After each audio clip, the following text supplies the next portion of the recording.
Estamos concluyendo el 6º día de actividades de la Feria Internacional del Libro de Guadalajara, esta noche totalmente en vivo. Soy Adrián Peña y como verán estoy muy bien acompañado, estoy muy contento de compartir micrófonos y transmisión por primera vez con Begoña Lomelí. Begoña, ¿cómo estás? Hola, qué gusto Adrián. tenerte aquí, de verdad. Buenas noches, igualmente muchas gracias. Saludos para todas las personas que nos sintonizan a través de C7 Jalisco. Así es, y bueno, Bego, tú sabes que esta feria no deja de sorprendernos. Han pasado 6 días y ha ocurrido de todo, muchísimos temas que se han puesto sobre la mesa, que se han puesto a debatir. Y por supuesto que pues este programa nocturno es el resumen de lo más importante. Por supuesto, la edición número 32 de la FIL, invitado de honor Portugal, un país maravilloso, un país muy cercano también a nosotros, pero a la vez con tanto por descubrir, por tanto con conocer, con la historia, con la música, la cultura, literatura, en más. Entonces, pues aquí estamos en el 6º día en la FIL. Y vamos iniciando con el resumen de lo más importante del día de hoy y lo vamos a hacer con el Premio Hispanoamericano de Cuento de esta ocasión, de esta edición de la FIL Guadalajara. El argentino Edgardo Kosarinsky, elegido ganador del Premio Hispanoamericano de Cuento Gabriel García Márquez por su obra En el último trago nos vamos, realizó una charla acompañado del escritor Elmer Mendoza y la escritora Consuelo Gaitán, donde hablaron sobre el ejemplar. Este libro se escribió solo, quiero decir, es un libro de cuentos que han sido escritos a lo largo de 5 años. Los cuentos son muy distintos de estilo, de tono, pero bueno, todos tienen algo que ver conmigo y creo que la única unidad que hay en el libro es que se puede ver como una especie de catálogo, diría yo, de mis distintas facetas como escritor. Kosarinsky compitió contra Santiago Craig y Pablo Colacri, de Argentina. De Colombia, Andrés Mauricio Muñoz, y de Chile, la cuentista Constanza Gutiérrez. Como parte del jurado participó el escritor mexicano Elmer Mendoza, quien expresó: él ganó este premio, es un premio que tiene de muchísima participación. Es un premio que cada vez es más importante en América Latina, en Hispanoamérica, porque había mucha gente de España aspirando al premio. La distinción le fue entregada el pasado 8 de noviembre en la ciudad de Bogotá, en Colombia. Con información de Karina Lomelí e imágenes de David Hernández, Juan Pablo Balcells, C7 FIL.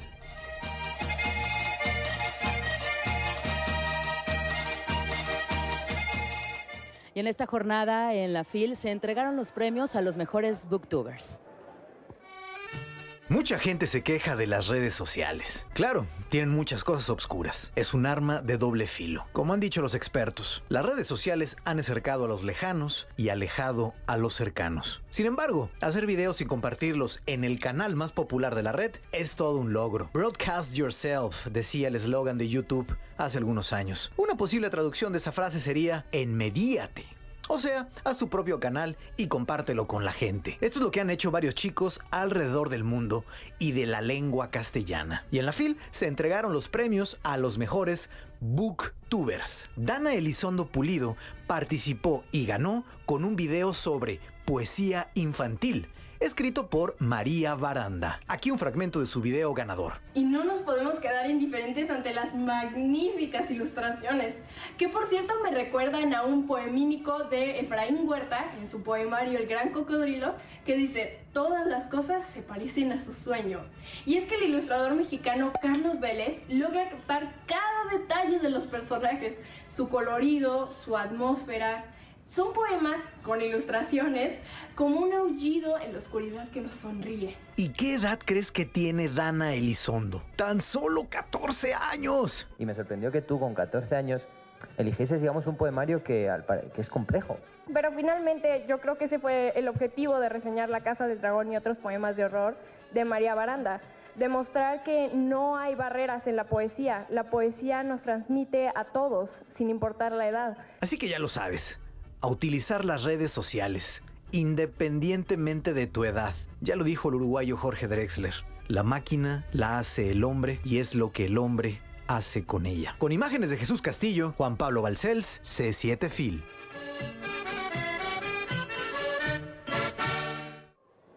Me da mucho gusto recibir a nuestro primer invitado del día de hoy. Está con nosotros el periodista Álvaro Ancona y vamos a platicar de esta, su más reciente publicación, El Sendero del Peje, que lleva como subtítulo Crónica de una historia de éxito periodístico. Bienvenido, gracias por estar con nosotros. Gracias. Qué bueno. Agradezco lo de periodista, pero en realidad escribo novelas, soy escritor. Escritor. Bueno. Ya me ascendiste de periodista.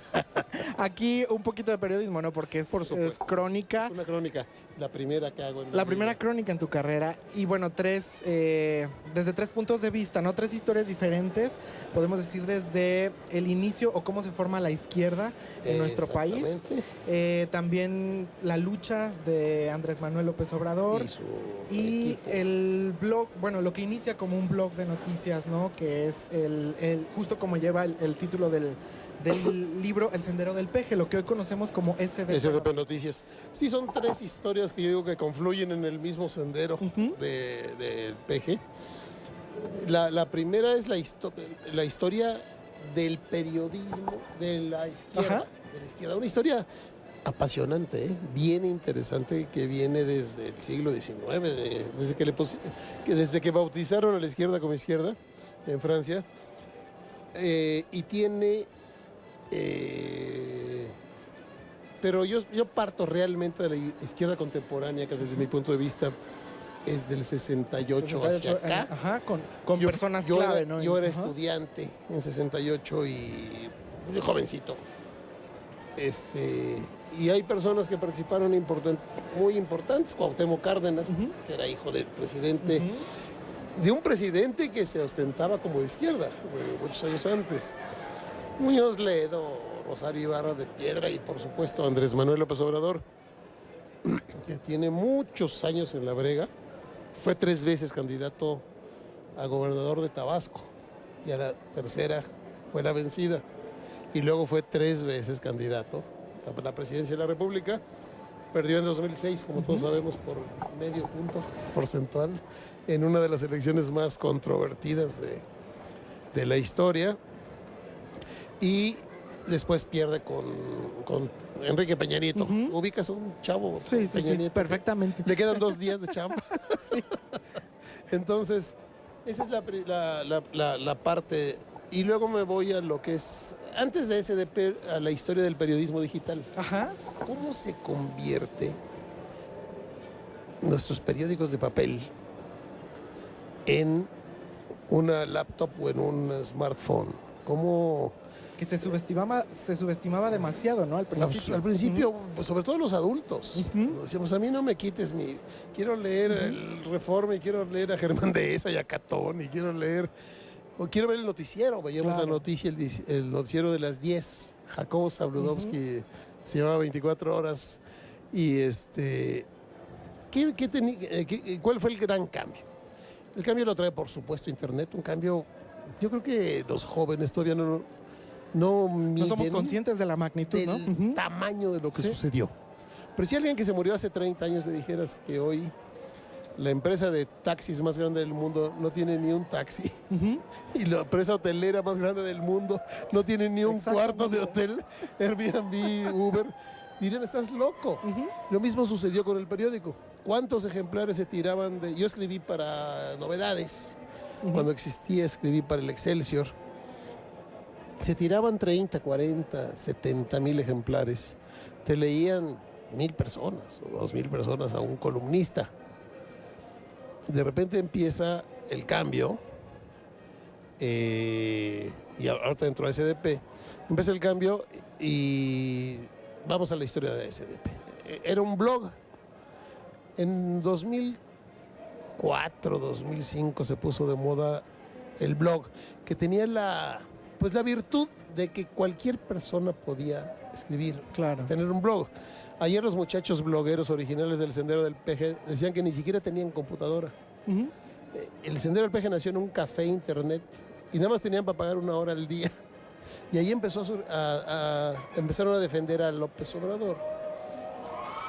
En el momento del desafuero, ¿no? En el tiempo del desafuero. Toma su auge. Y luego cuando perdió en 2006 y luego la toma de Reforma y todo esto. Y eran fanáticos defensores personas que ni siquiera tenían nombre porque se usaban por nicknames, era Claro. Toliro, Renegado Legítimo, que Que era el estuvo ayer atractivo también de en la los blogs. presentación, pero cualquiera lo podía hacer. No eran periodistas profesionales, Ujú. algunos se convirtieron en periodistas profesionales. Entonces este cambio del blog termina el 2006, llega todo lo que hizo López Obrador en esos años. Pasa de blog a diario digital, ¿no? Y primero de papel, Ok. intentan durante un año, bueno, Federico Arriola compra el blog Ujú. del Sendero del PG al dueño, le compra el 80%. Intenta hacer un periódico de papel que distribuían entre ellos en coches, en los puestos de periódicos, y luego decide que eso está obsoleto. Hay otro Federico Arriola que es su hijo, Ujú. chavo 30 y tantos años, que vivía en España, y decía: papá, olvídate del papel. El nuevo periodismo está en internet y en las redes sociales. ¿Y en qué momento, perdona que te No, interrumpa, adelante. en qué momento, bueno, deja de ser defensor de Andrés Manuel López Obrador? ¿En qué momento se transforma en lo más plural posible? ¿Y qué tan plural es hasta la fecha? Precisamente. ¿Y qué tanto ayuda también a la construcción de la imagen de Andrés Manuel, Precisamente para bien o para cuando mal? se convierte en SDP Noticias, pasa de ser un blog. Arriola había sido el director de campaña del PG en 2006. Ujú. Era totalmente adorador y sigue siendo, que lo quiere mucho. Pero él decide hacer un medio, convertir el blog en un medio. El 20% era del joven fundador y luego se lo compra. Ok. Se lo compra en seguramente una cantidad pequeña, pero luego cuando Televisa compra la mitad, Claro. esa cantidad se convierte Claro. en muchos millones. Y empieza SDP Noticias con todo lo que acabas de mencionar. Uno, ya no es pro López Obrador. Ujú. Se le abre la puerta a todo el que quiera opinar. Y en SDP Noticias participan izquierdistas radicales como Fernando Noroña, Ujú. personas de ultraderecha. No hay limitaciones. Yo escribí 1000 columnas y nunca me corrigieron una coma. Y no digas eso, no. Jamás lo dejan abierto. Eso funciona. ¿Cuál es el fenómeno? Que en lugar de 30,000 lectores, pasamos a 8 o 9 millones de lectores en las columnas Se convierte en escritas se convierten en tendencia, videocolumnas. Esas videocolumnas tienen millones de lectores en tiempo real. Llegamos a tener 12 o 13 millones de reproducciones de una columna, de una noticia y de una editorial. Y la otra parte que para mí es la más importante de estas tres es que antes existía el periodismo, Ujú. el reportaje objetivo, la noticia. El reportero que toma la noticia o que la bajan de las famosas fuentes, etcétera. Y existía la opinión a través de las columnas o de los noticieros incluso, que opinaban sobre la noticia. Y eran profesionales. Ujú. El público no participaba, el lector. Había un foro de Excelsior, Claro. por ejemplo, que Sí, te ahora mandabas una cualquiera carta opina, y ¿no? te la daban en 8 días. Y de repente con las videocolumnas empiezan a opinar todo el mundo. Y las respuestas se multiplican por miles. Así es. La gente participa, debate. Ese es la otra gran cambio, ¿no? Álvaro, tenemos el tiempo encima, podríamos Sí, platicar adelante, muchísimo, adelante, pero adelante, bueno, encantado. queremos recomendar este libro que bueno, habla de la historia del periodismo digital en nuestro país y de cómo ha sido clave el Sendero del PG hoy, SDP Noticias, para este ejercicio en México y bueno, más allá de México también, que bueno, ya lo presentaste. Lo presenté antier aquí yo le digo la tierra prometida. Ok. La FIL. Con la bendición de Phil por delante, ¿no? El escritor que no haya venido a presentar a Phil no existe. Y ya está en todo, bueno, una editorial muy audaz. Claro. Cuando yo le dije, este libro no existe, la idea surge hace 3 meses. Hablo con Algarabía y ahorita ya está en todas las Muy librerías. actual, además, bajo el sello editorial Algarabía, y lo pueden encontrar pues en cualquier librería. Muchísimas gracias por haber estado con nosotros, al Encantado siempre escritor de estar por acá. Álvaro Ancona. Un gusto por esta charla. Muchísimo gusto a ustedes. Igualmente, muchas gracias. Continuamos con más en Elementos desde Phil Guadalajara. En su incansable lucha por defender los derechos humanos, el padre Alejandro Solalinde, reconocido por actuar siempre a favor de los migrantes, las mujeres y denunciar las injusticias, presentará durante la Feria Internacional del Libro de Guadalajara la obra Revelaciones de un misionero, mi vida itinerante, que en conjunto con la periodista Carla María Gutiérrez dieron testimonio de las miles de experiencias que el sacerdote ha tenido en su camino. Dijo: Este libro quiere tratar precisamente una forma alternativa para preparar sacerdotes. Ya no en los seminarios solamente, sino una alternativa, porque finalmente mi visión, mi perfil es distinto, porque yo opté en los últimos años salirme del seminario y tomar otro tipo de formación más cercano a los laicos, más cercano a las mujeres y también a la vida cotidiana de la gente. En el libro, la periodista Carla María Gutiérrez evidencia las ocasiones en que el padre ha dado voz a favor de las víctimas que han sufrido abusos sexuales, personas en pobreza extrema, violencia contra las mujeres y en especial de los migrantes, pues se ha declarado un gran defensor de las personas que buscan una mejor calidad de vida fuera de su país, incluso ante la actual caravana de hondureños que hace días impactó a México, a quienes ofreció ayuda a alrededor de 400 personas. Estamos frente a un sacerdote dentro de la Iglesia Católica distinto, que no solo cuestiona la estructura eclesiástica, sino a la jerarquía, sino que también tiene una propuesta muy clara respecto a la teología que él vislumbra en este tiempo y las necesidades que tiene la Iglesia Católica. Y por supuesto también aborda parte fundamental de su misión, que es la defensa de los derechos humanos. La presentación se realizará el viernes a las 20 horas en el Salón 4 de la Feria Internacional del Libro de Guadalajara. Para finalizar, el padre dio un mensaje claro sobre lo que este libro buscará en los lectores a través de cada una de sus líneas. ¿Cómo Dios me fue preparando para responder a este momento? Y responder no desde unos intereses, porque yo no tengo interés. O sea, no tengo nada que yo pueda aspirar. El dinero no me interesa, es algo muy importante, pero solamente cuando se utiliza para un medio, para un bien. El poder, la fama, no sirven. Si uno se va con la finta de esto, uno puede separarse de la gente, romper la hermandad, entonces no hay posibilidad de amar al prójimo si tú crees que eres superior. Con imágenes de Armando Peña e información de Karina Lomelí, C7 Film.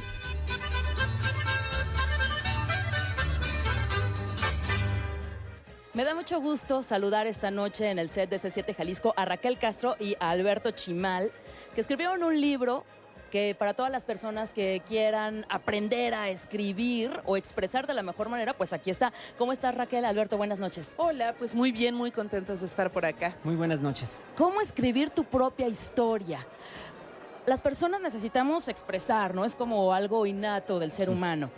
Pero ¿cómo expresar de la mejor manera y vaciar lo que tenemos o lo que queremos expresar? De repente nos enfrentamos a un hoja en blanco y ese hoja en blanco es como todo un océano de ¿con qué lo voy a rellenar, no? Sí, eso es cierto. Es un problema que le llega a todas las personas que están interesadas en algún momento en escribir, y hay muchas que se frustran muy pronto porque no saben cómo continuar, y para eso sirven, digamos, los manuales de escritura, que hay muchos, bueno, y ahora agregamos este nuestro, que quiere acompañar a cualquier persona interesada en escribir desde el comienzo de ese proceso, aunque no haya escrito nunca nada en la vida, y ir haciendo con ella ejercicios de escritura que van siendo cada vez más complejos, que van partiendo de lo que ya se hizo, ¿no? Para ir yendo más allá, con la idea de que al final la persona pueda tener su texto ya terminado, pulido, incluso listo para publicarlo. Listo para publicar, porque también es como el sueño de alguien, ¿no? Todos podemos escribir, pero que te publiquen y que te lean, ya esos ya son palabras mayores. Que todas esas partes tienen estas dudas o estos obstáculos que uno dice, ok, yo quiero escribir, pero ¿cómo le hago para bajar la idea? Yo quiero que mi texto quede padrísimo, pero ¿cómo le hago para corregirlo? Yo quiero que me lean otras personas, pero ¿cómo le hago para que una editorial me lo publique? Y tratamos de abarcar todas esas cosas. Estrategias, escritura creativa también. ¿Cómo llegar a esto? Porque hay veces que leemos un texto y dices, ¿cómo le hizo para escribirlo? O los mismos versos, poemas, ¿cómo le hace para escribir? Pues se necesita este tipo de conocimientos, ¿no? Sí, hay que considerar que como cualquier otro oficio, como cualquier otra disciplina, no vas a sentarte y a la primera sacar una obra maestra, ¿no? Que es una de las ideas preconcebidas que se tienen mucho y que uno se siente fatal cuando se sienta y escribe y no logra acabar una novela y no logra que quede perfecto y dices, no, yo no sirvo para eso. Pues es poco a poco y para eso sirve también ir haciendo ejercicios e ir perdiéndole el miedo a la hoja en blanco. Este libro te lleva como de la mano para empezar a crear tu propia historia. ¿Cómo funciona este libro? Efectivamente, tiene unas partes, digamos, de teoría, entre comillas. No es un curso ni nada, pero explica, por ejemplo, cuáles son los pretextos que a veces uno mismo se pone para no escribir, ¿no? Los bloqueos que algunas veces nos ponemos encima nosotros mismos para evitarlos, ¿no?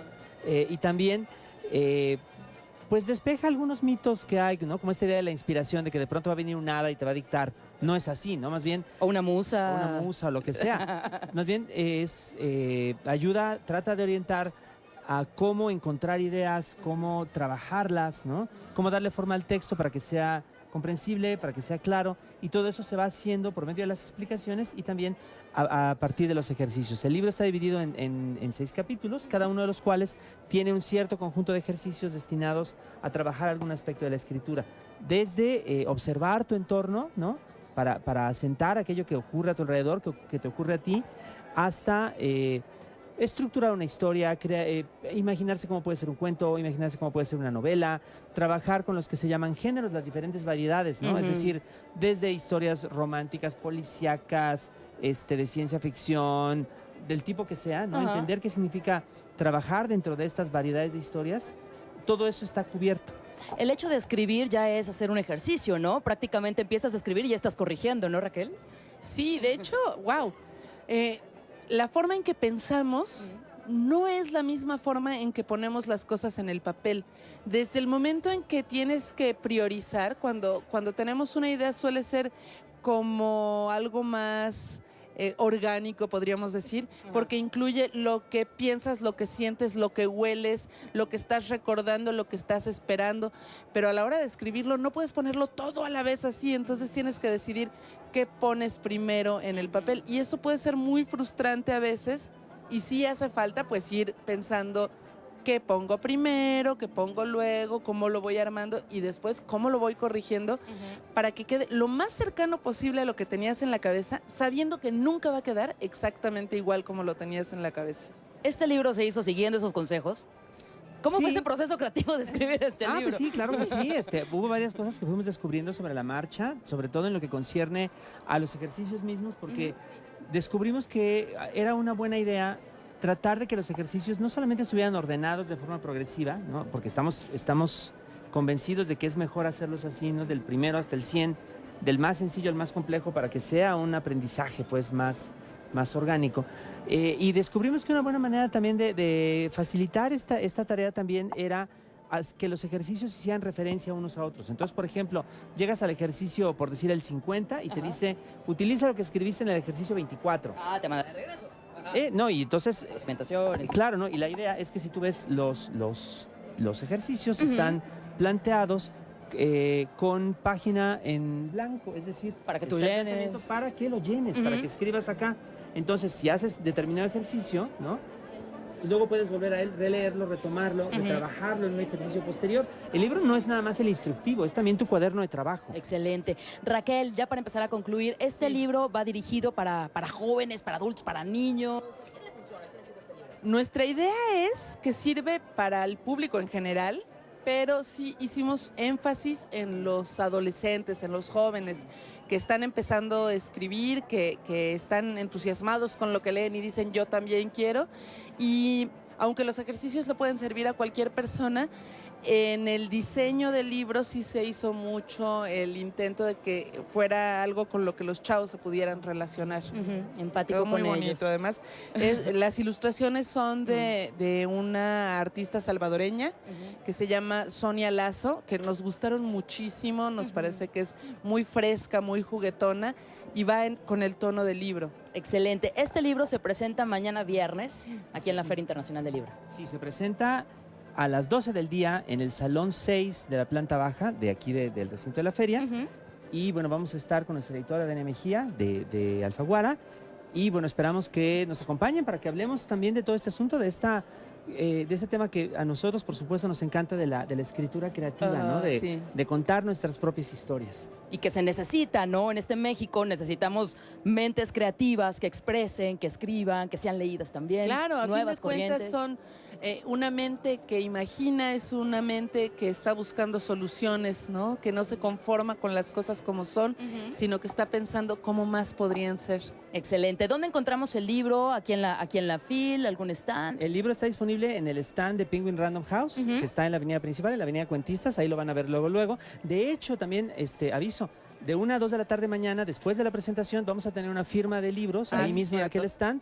Entonces vamos a estar Raquel y yo, para cualquier persona que quiera allí encontrarnos, ahí podemos platicar. Si llevan su libro, se los firmamos, nos tomamos la selfie y todo con mucho gusto. Básica la selfie y todo, ¿no? Claro. Si no hay selfie, no sucedió. No sucedió. Y subirlo a las redes sociales y todo, sí, ¿no? Que nos etiqueten, nos tagueanos en el Facebook y todo. Y empezar a contar su propia historia. Exacto, ¿no? exacto. Eso es como lo dice el esencial. libro. Raquel Castro, muchas gracias. Alberto Chimal, muchas gracias. Muchas por gracias, acompañarnos. Begoña. Gracias. Nosotros continuamos con más en este resumen de elementos a través de C7 Jalisco. Aunque la gente nazca en diferentes partes del mundo, hay un puente que los une, que es la literatura. Y ese puente es ahora la Feria Internacional del Libro de Guadalajara, que recibe autores de gran trayectoria que asisten a dar a conocer sus obras y compartir sus diferentes experiencias. Es el caso de los escritores Germano Almeida y Mia Kyoto, originarios de Mozambique, Beira y Cabo Verde, África, quienes participaron en una charla con prensa durante esta feria, donde compartieron su experiencia e interés sobre su trabajo. Comentó Mia. Y creo que la lengua portuguesa, que es su lengua materna, tiene que ser reinventada para traducir todas estas culturas diferentes. Por eso trabajo con tantos géneros literarios como la poesía, la novela, el cuento, el teatro, para poder traducir mejor y encontrar las ventanas para todas estas culturas. Suena fácil mencionar los títulos y espacios que a lo largo de su trayectoria han encabezado. Lo relevante es conocer los retos que han pasado para cumplir con las misiones encomendadas, agregó el escritor Germano Almeida, originario de Cabo Verde, África. Mi hermano viene de Cabo Verde, que es un conjunto de islas en el Océano Atlántico, en la costa occidental, y también es una mezcla de identidades y de culturas, también por causa de la colonización de diversos pueblos y también por la esclavatura, que es una cuestión histórica con Cabo Verde. Ambos autores tienen estilos y gustos literarios distintos, aunados a sus orígenes que los han formado, pero los dos coinciden en la importancia de enaltecer la cultura de la escritura y publicarla por todo el mundo. Con imágenes de Armando Peña, Claudia Padilla, C7 Film.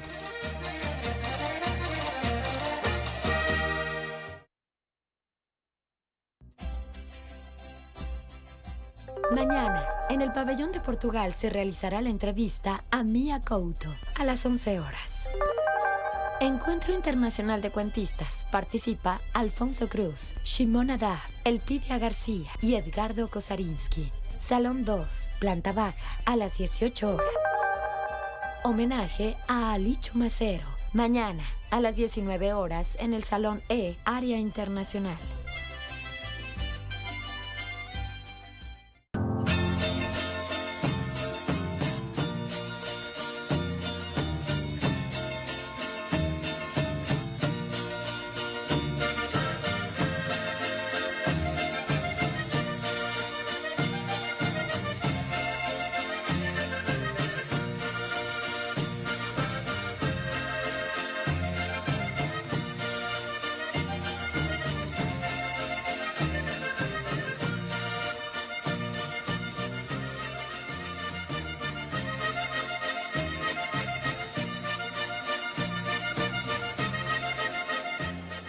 Concluyendo el 6º día de actividades de la Feria Internacional del Libro de Guadalajara, pero todavía con mucha información y muchas charlas, me da mucho gusto recibir a Bernardo Esquinca, quien ya está con nosotros. Gracias por visitarnos, Bernardo.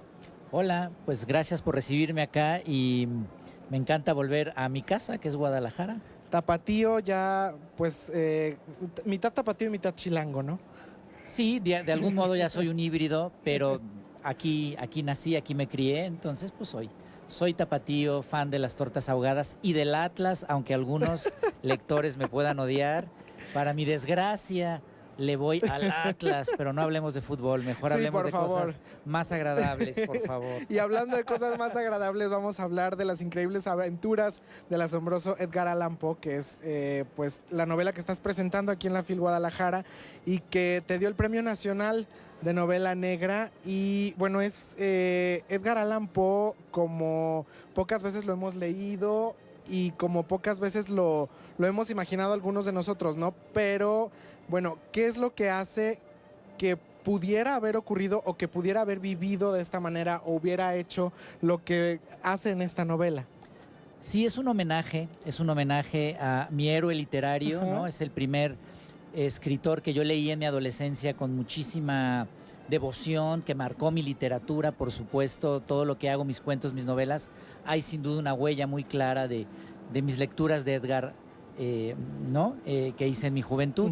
Y llegó el momento de rendir cuentas, de devolverle un poco de lo mucho que me ha dado, y me propuse hacer una ficción histórica, ¿no? Es decir, vemos a Edgar Allan Poe en su contexto real que él vivió a mediados del siglo XIX Ajá. y a principios también del siglo XIX, y vemos a Edgar en dos etapas de su vida. En 1826, cuando es estudiante de la Universidad de Charlottesville, cuando era un chamaco, y lo vemos también en los años 40 del siglo XIX, ya un poco más grande, en Nueva York, que es una ciudad en la que él vivió, buscando la fortuna que siempre lo eludía.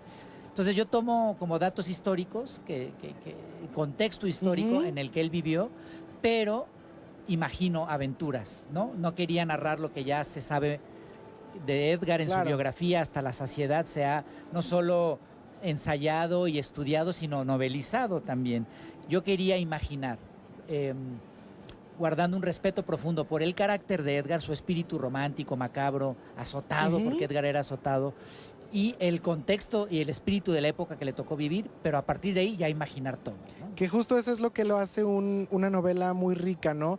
Estar nutrida de realidad, pero estar nutrida también de ese carácter o de esa manera de pensar, como nosotros hemos podido conocer a Edgar Allan Poe, ¿no? A través de sus historias, que bueno, a fin de cuentas, eso es lo que lo hace ir más allá de un homenaje, ¿no? Sí, claro, es decir, yo pretendía bajarlo del pedestal, Ajá. porque es un mito, uno de los mitos más potentes que hay de la literatura universal, por la vida que llevó, por su muerte tan misteriosa, por toda la influencia que ha tenido en generaciones de lectores, de escritores. Y justo yo lo que quería era hacer un Edgar más humano, ¿no? Bajarlo de ese pedestal y que para mí, para empezar, fuera alguien más cercano y también para el lector. Entonces, parte de la estrategia de hacer eso, además de ponerme en sus zapatos, era quitarle el apellido, ¿no? Entonces, en la portada del libro se dice Edgar Allan Poe y adentro de la novela, solo una vez, él pronuncia su nombre completo. Todo el resto de la novela es Edgar, Edgar, Edgar. De hecho, la novela se iba a llamar Edgar, pero no tiene punch. Había que ponerle un título más ganador. Y para mí ahora es Edgar, ya no es Edgar Allan Poe, es un amigo muy cercano y eso espero que ocurra con los lectores, tanto los que lo han leído como los que no lo conocen. Porque también justo iba a eso, ¿no? Puede ser esa intriga de quienes no lo han leído, a partir de aquí pues conocer sus obras, ¿no? Que bueno, qué maravilla poder rendir tributo a alguien que admiras de esta manera y poder pues hacer una amistad con él, ¿no? De esta forma como tú lo explicas.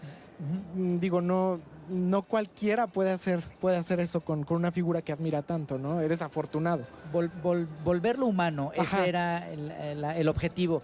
Pero hay muchos guiños en la novela, en la ficción que yo hago, a la obra real de Edgar, ¿no?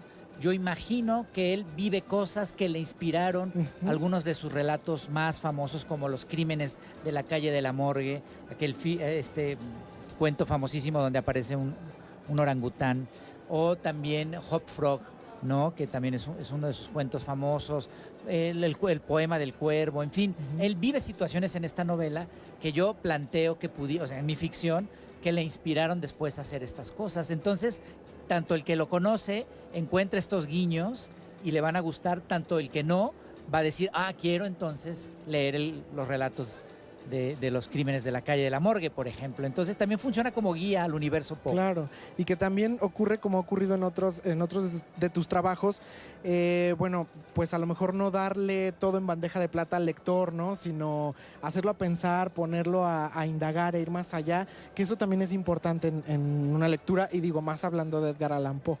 No, claro, soy un convencido de que el lector siempre es mucho más inteligente que los escritores. Aunque algunos escritores piensan lo contrario, pero se equivocan. El lector es mucho más inteligente. Entonces a mí no me gusta darle todo masticado. Me gusta que se quede con misterios una vez que cierran el libro, pensando, imaginando en la oscuridad de su cuarto cuando apagan la luz, más hablando de terror, que es lo que yo escribo, sobrenatural. Esta novela es una mezcla policíaca, histórica, pero también con muchas cosas sobrenaturales de terror, ¿no? Entonces ahí justamente el lector, yo creo que completa cosas, ¿no? De los misterios, porque no todo está resuelto. Hay cosas que se resuelven en la trama, pero otras el lector las debe completar. ¿Hay otras influencias aquí, además de Edgar Allan Poe? Pues digamos, la principal es Edgar, tanto en los mecanismos como en la narración, pero me acompañan los autores que me han marcado, ¿no? Por supuesto, los que me han enseñado también a ficcionalizar la historia, ¿no? Porque justamente yo no soy un historiador, yo coqueteo con la historia con mucho respeto, pero también la muevo a la historia, cambio fechas, luego lo aclaro, ¿no? Porque a mí lo que me interesa es que los datos históricos me sirvan a mi trama. Y si en el año que ocurrieron no están en mi ficción, yo muevo. Le muevo claro, ahí debe haber un sustento histórico, ¿no? Y entonces me doy esas licencias, pero luego lo aclaro. Al final hay una nota donde... Pero el espíritu de la época está fielmente retratado. Yo no puedo traicionar el espíritu de Edgar. O sea, no vamos a ver en esta novela un Edgar Allan Poe escribiendo novelas rosas o viviendo un romance idílico, ¿no? Pues Edgar vivía atormentadamente y entonces eso se respeta ampliamente en esta novela, ¿no? Pues muchas felicidades por este trabajo y la invitación para que lean a Edgar Allan Poe, pero también para que lean las increíbles aventuras del asombroso Edgar Allan Poe a través de esta perspectiva que nos ofrece Bernardo Esquinca y que lo presentas el día de mañana. Mañana 6:30 aquí en la Expo, en el Salón Juan José Arriola, me acompaña Rafa Villegas, otro tapatío de hueso colorado, buen escritor. Y es una novela de aventuras. Quien la lea se va a divertir muchísimo. Yo me divertí mucho escribiéndola. Y van a ver, en verdad, a un Edgar Allan Poe inédito. Y van a vivir muchos momentos de tensión también, ¿no? Da miedo. No van a poder dormir, pero también eso es parte de lo que busco como escritor. Claro. Que tengan felices pesadillas. Bernardo Esquinca, un gusto poder platicar contigo como siempre. Felicidades y mañana no se olviden de la presentación aquí en la Feria Internacional del Libro de Guadalajara. Gracias. Muchas gracias. Nos vemos mañana.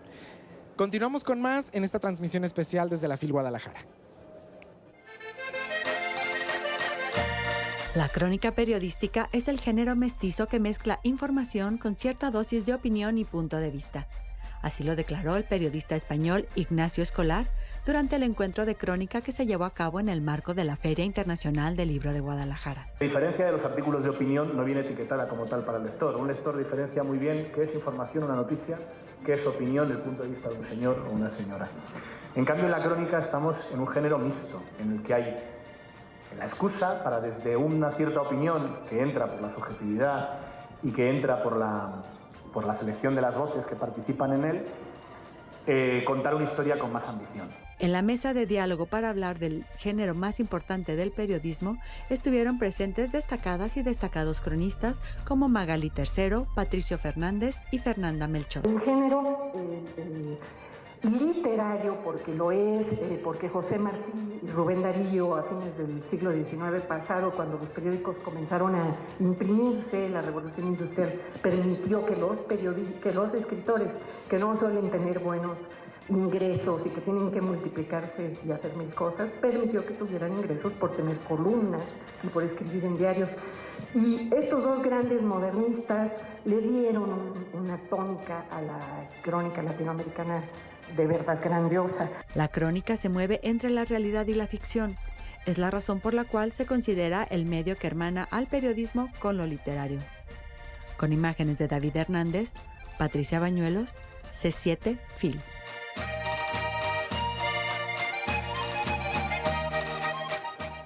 Rumania también está en la FIL y es que escritor rumano recibe el Premio Fomentor de las Letras 2018 dentro de la Feria Internacional del Libro de Guadalajara.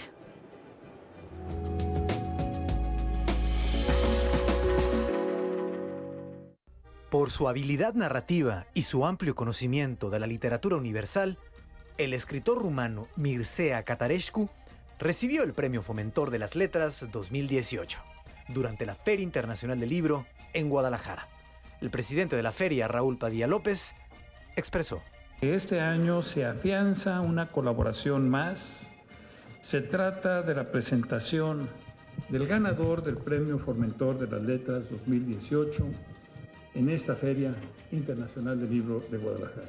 Nos complace contar el día de hoy con la compañía del extraordinario poeta, prosista y crítico literario Mircea Cătărescu, reconocido este año con el ahora galardón hermano de esta feria. El jurado, integrado por Francisco Ferrer Lerín, Andrés Ibáñez, Alberto Manguel y Aline Schulman, describió la obra de Cătărescu como un instrumento de la divinidad, gracias a que expande la mente del lector a lugares insospechados.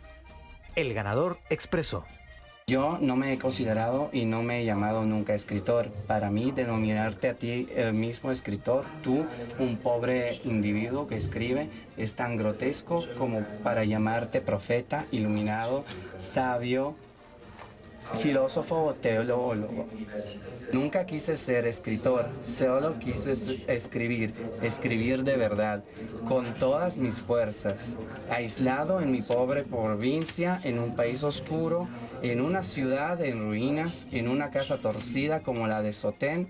Me recuerdo siempre, a todas las edades, leyendo y escribiendo. Con información de Karina Lomelí e imágenes de Carlos Peña, Juan Pablo Balcells, C7 Fil.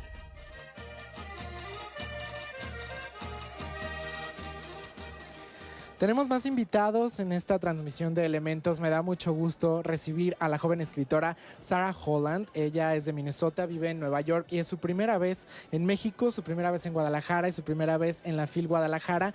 Y está con nosotros también Valeria Leduc, que nos va a ayudar con la interpretación, con la traducción de esta entrevista. Bienvenidas a las dos. Welcome.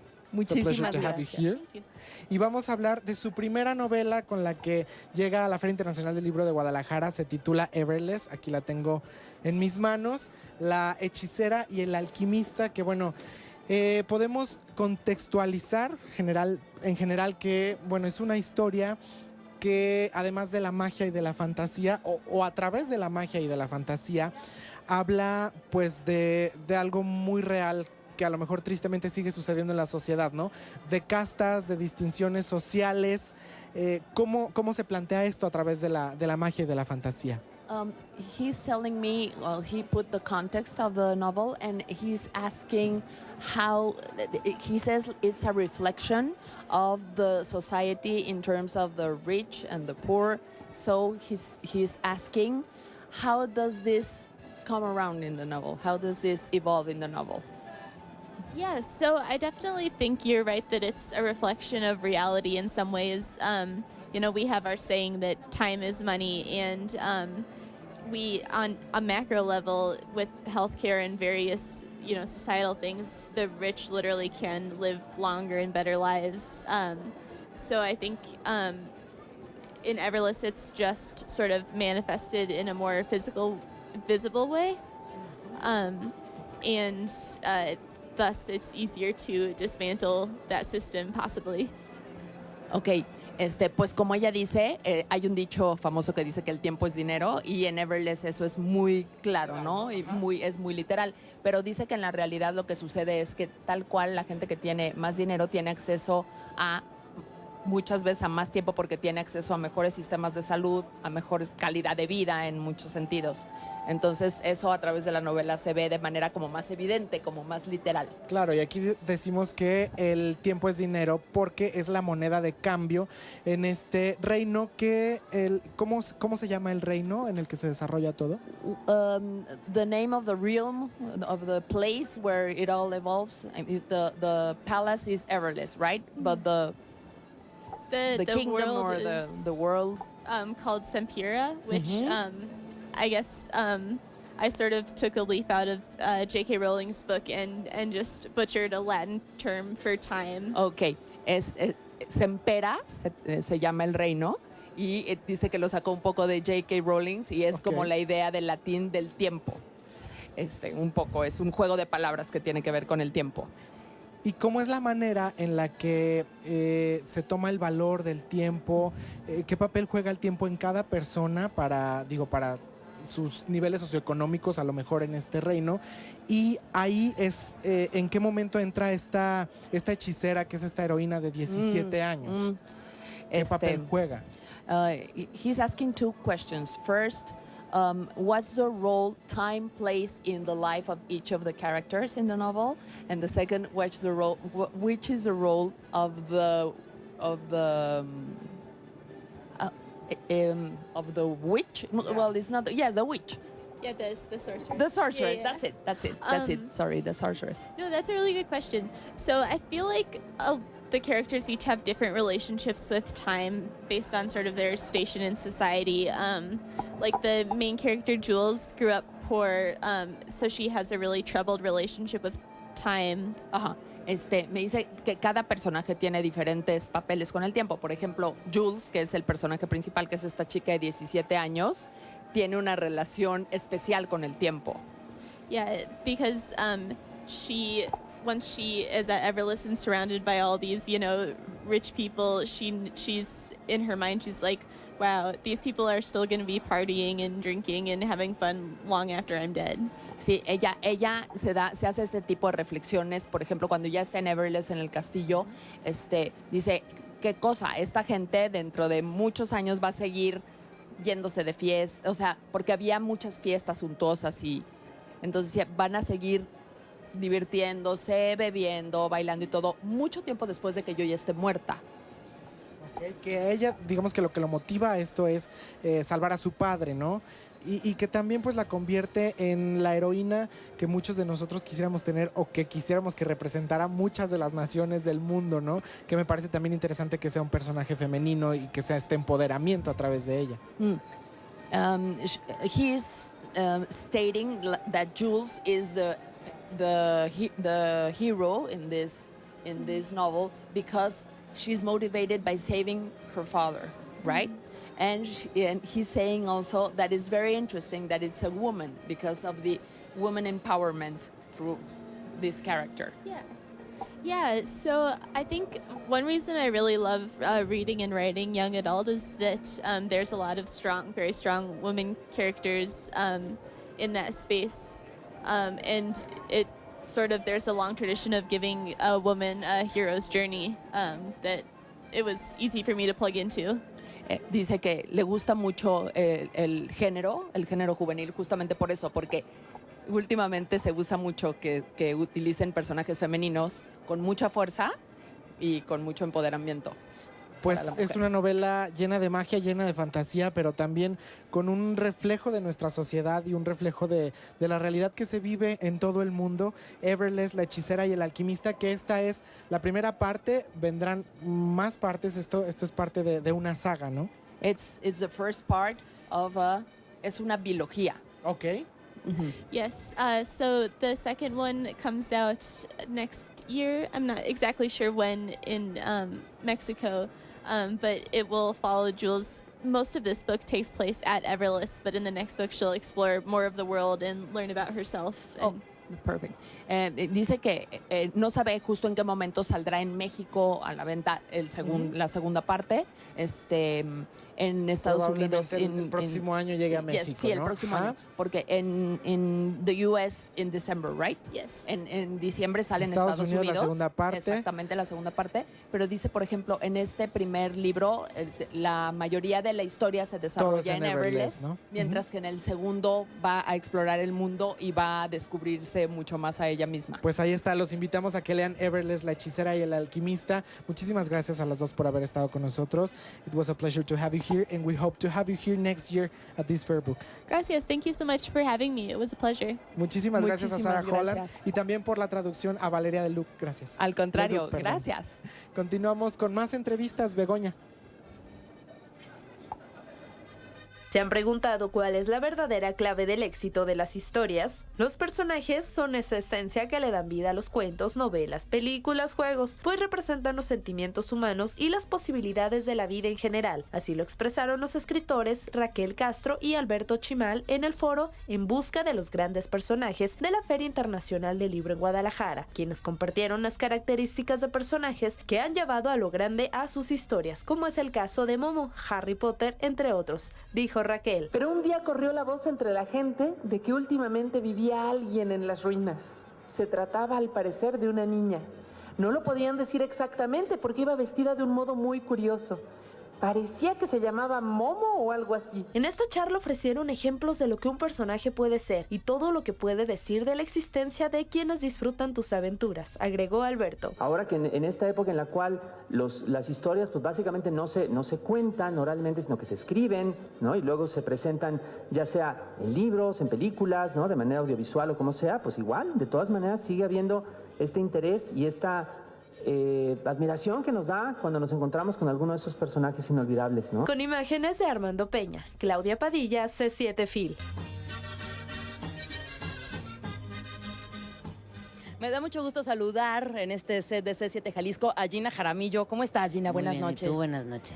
Gina, que tiene una trayectoria, bueno, escribes, eres mamá, eres locutora, trabajas en radio, en tele. ¿Qué más hace Gina Jaramillo? Fíjate ¿Quién que es? no hago. Soy gestora cultural, soy historiadora del Además, arte. ajá. Hago comunicación cultural y desde la radio hace varios años. ¿Cuánto tiempo trabajando en estos ámbitos de cultura, medios de comunicación, información? A ver, pues ¿a qué edad entras a la carrera? ¿A los 18? algo así. Tengo 36, pues casi 20, ¿no? Bueno, ¿sí? Ajá. Y te mueves muy cómodamente, ¿no? Sí. Entre los libros, Sí. la radio, escribir también. Sí. Y hoy mañana presentas un libro que se llama El sueño de Andrés. El sueño de Andrés.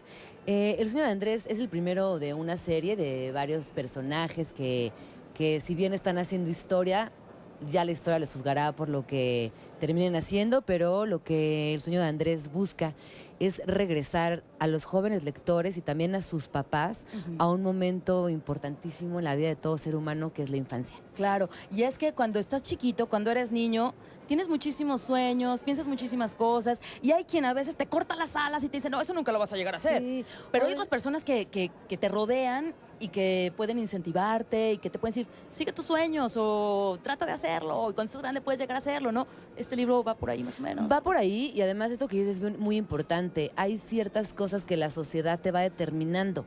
Este libro tiene 3 puntos claves, que es la diversidad, la equidad de género y el trabajo en equipo. Toca también el amor a la naturaleza y a la familia, que también son elementos bien mexicanos, ¿no? La mamá es muy importante. Los niños que crecimos fuera de la Ciudad de México tenemos un vínculo con la naturaleza que es memorable. Yo siempre que estoy un poco agüitada o que siento que ando fragilona, voy, te juro, abrazo un árbol y digo, ay, ya. Te conecta, Qué ¿no? lindo, La porque naturaleza. yo crecí en las selvas, soy de Chiapas. Ajá. Entonces, para mí vivir en la Ciudad de México de repente tiene muchos retos. Y este libro busca eso, regresar a los niños a un lugar muy emocional y muy bonito a partir de valores positivos, alegres, de bailar, de seguir sus sueños. Por ahí va. Platícanos de las ilustraciones, porque este libro, pues es un libro para niños chiquitos prácticamente, ¿no? Tiene muchas ilustraciones. ¿Quién las hizo? ¿De dónde salen? Las hizo José Fragoso, que es un ilustrador español, a quien yo admiro muchísimo. Él también tiene varios libros publicados, siempre siguiendo esta temática de equidad de género, de abrazar la diversidad. Y me llamó la atención la forma de empoderar a los niños a través de sus imágenes.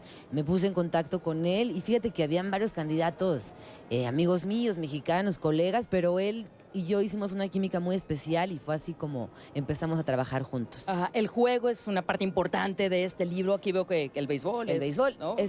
Andrés juega béisbol, le gusta mucho jugar béisbol y está casi obstinado con ganar el campeonato del sureste y tiene por ahí un momento de crisis y entran los amigos y sale adelante y no les cuento más para que lo lean, pero es una construcción de una historia corta que nos permite conocer al personaje en el inicio, después tiene un momento álgido, cae, lo retoman los amigos y bueno, tiene un desenlace bien interesante. La heroína es una mujer.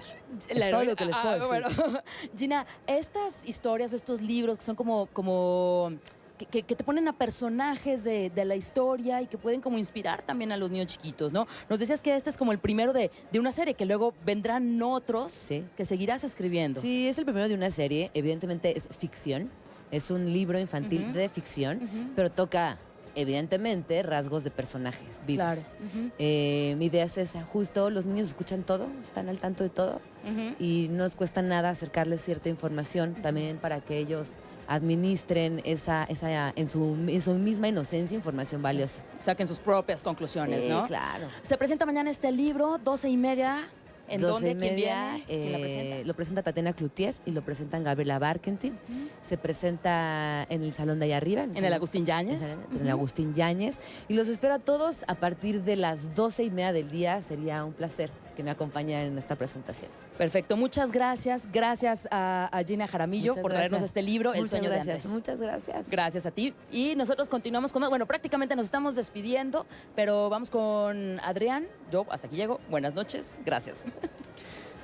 Begoña Lomelí, un placer haber compartido, aunque sea poquito contigo, tenemos muchos invitados y bueno, estamos encantados de poder llevar hasta ustedes estas entrevistas. Muchísimas gracias por habernos acompañado, mañana nos vemos con muchísimo más. Viveca Sten, Benito Taibo y mucho más mañana a las 11:30 de la mañana totalmente en vivo desde la Expo Guadalajara. Soy Adrián Peña, adiós.